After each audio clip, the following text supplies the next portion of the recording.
Oi, gente, tudo bem? Meu nome é Giovana Paiva, eu tô aqui junto com a Amanda Cabral para falar um pouquinho sobre o tempo ou período de meia-vida com vocês. Esse conteúdo a gente aprende lá em radioatividade, já faz um tempo que a gente vem estudando isso aí no ensino médio, mas a gente precisa ter um pouquinho de atenção. Eu vou falar um pouquinho sobre a parte teórica aqui para vocês, mas a Amanda vai estar explicando, indo mais a fundo, na verdade, né?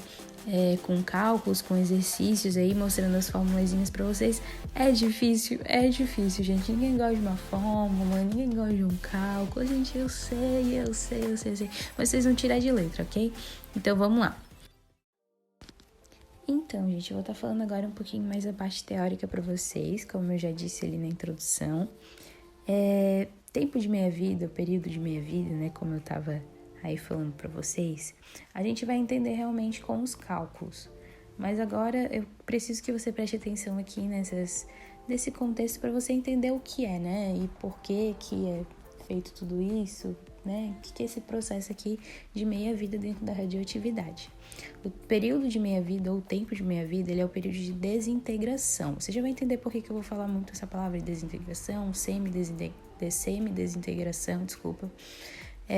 E esse período, ele é o tempo necessário para que a metade do número de átomos de um isótopo adentro. Isótopo é o número de prótons. Lembra quando a gente estudou lá número de prótons, número de massa, isóbaros, isoelétrons, enfim, acho que você já lembrou, né? Mas vamos continuar. Metade do número de prótons de um isótopo radioativo e é quando ele demora para se desintegrar. Gente, eu vi muito desintegração, semi-desintegração, você já vai entender, como eu falei para vocês. Esse período de desintegração, de semi-desintegração, ele se dá através de um decaimento natural. O decaimento natural é quando o átomo X, né, a gente vai chamar ele de X, com essa incógnita, ele emite radiação alfa ou beta, e assim ele se resulta ou se transforma em um novo elemento químico. Ou seja, a gente vai chamar esse elemento químico aqui de Y, porque a gente não vai denominar ele de nenhum outro elemento químico, né? Porque vai resultar em algum elemento químico aí, entendeu? É essa a finalidade. E esse processo, gente, ele não vai acontecer infinitamente, não. Ele vai acontecer apenas até que o átomo ele se torne completamente estável. Como eu falei agora sobre o tempo de meia-vida, eu vou estar falando também do tempo de meia-vida dos isótopos, o número de prótons, né? Aquele maisinho, você se lembra? Então, esse aí. Então, tempo de meia-vida para cada isótopo, ele diz que para cada isótopo radioativo, ele apresenta uma meia-vida diferente, ou seja, ele pode ser representado, essa meia-vida, ela pode ser expressa por segundo, minutos, horas, dias, independente disso.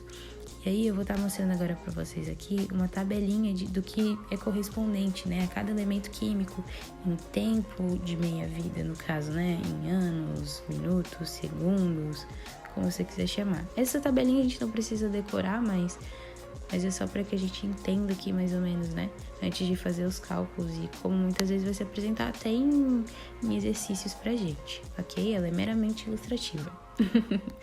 Agora a gente vai um pouquinho para os exercícios, então fique aí com a Amandinha. Falou! Aqui é a Amanda e eu vou falar sobre uma parte mais matemática desse conteúdo, né? Que esse conteúdo é muito conteudista, mas ele tem uma formulazinha para acabar com a nossa vida. A primeira que eu vou citar é a fórmula do decaimento, que é pra gente calcular o decaimento daquele elemento, né? Que eu vou explicar a fórmula, falar a fórmula e depois eu explico certinho cada um. No caso, a fórmula do decaimento é M igual a M0 sobre 2 elevado a N. Que é o quê? O M, ele é a massa após alguns números de meia-vida, depois de algumas multiplicações, repartições, na real. O M0, ele é a massa inicial da amostra, ou seja, é a massa que a gente tinha antes de houver essa divisão, de acontecer essa divisão. E o N é o número de meia-vidas que foram feitas, quantas vezes aquilo foi dividido. E pelo fato de o número de meias-vidas ele ser exponencial ali naquela fórmula, faz com que esse processo seja praticamente infinito. Ou seja, ele vai multiplicar milhares de vezes, é infinito. Agora, para a gente partir para os exercícios, é necessário que a gente tenha conhecimento de mais uma formulazinha, que é a formulazinha do tempo. O tempo é T igual a P vezes X, onde o T é o tempo, o P é a meia-vida, e o X, ele é podemos dizer que ele é equivalente ao número N, lá do cálculo do decaimento que eu havia falado, que no caso, então, significa que ele é um número de meias-vidas. Ok, então a gente vai para o primeiro exercício. Vou ler a questão. Ó, um radioisótopo utilizado no tratamento radioterápico apresenta uma meia-vida, período de semidesintegração, de 5 horas. Ok.